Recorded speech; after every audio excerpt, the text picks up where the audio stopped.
আমার এরকম করে ডিজাইনটা পরতে হবে। আমি কতটা রোগা হয়ে গেছি দেখো, আমার নিজেকে নিজে ভালো লাগছে।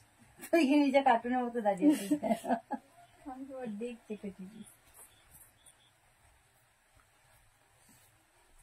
আজকে আমার নতুন স্টাইল। আমার গলা জ্বলছে, কি ভালোটাই না লাগে। ভিজা ভিজা গা কি ভালো নাই লাগে, কি বলবো না। আমি ড্রেসগুলো চেঞ্জ করে নি, আসছি। চলো চেঞ্জটা করে নিয়ে আসবো। এটাই ভয় পাচ্ছি। হ্যালো গাইস, সবাইকে জানিয়ে ব্লগটা স্টার্ট করলাম। তো শুরু থেকে লাস্ট পর্যন্ত থাকো, আর পরিবারে যদি কোনো নতুন সদস্য এসে থাকো তো চ্যানেলটা সাবস্ক্রাইব করে রেখো। তো আমরা এখন যাচ্ছি একটু যাদবপুর শপিং করতে। তো কি কিনতে যাচ্ছি থাকো, তাহলে দেখতে হবে। এই দেখো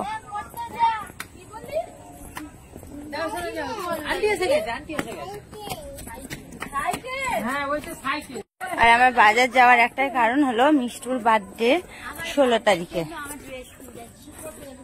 ওর বার্থডের জন্য ড্রেস কিনতে যাচ্ছি, বুঝেছো।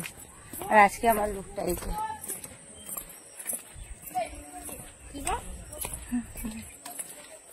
তো চলো যাই, যাদবপুরে কি কেনাকাটি করি না করি সবকিছু তোমাদের সামনে শেয়ার করবো, যেটুকু পারবো আর কি। তো চলো সঙ্গে থাকো এখন থেকে। আর এই যে মিষ্টি কি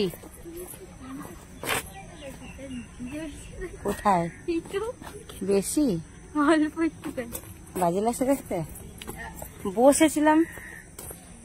তো আমি দেখো নরেন্দ্রপুর থেকে ট্রেনে উঠে গেছি, আর ট্রেনে উঠতে এধারে ট্রেন এখন পুরো ফাঁকাই হয়, কারণ এটা শিয়ালদা যাচ্ছে। শিয়ালদা থেকে আসার ট্রেনগুলো প্রচন্ড ভিড় হয় এখন।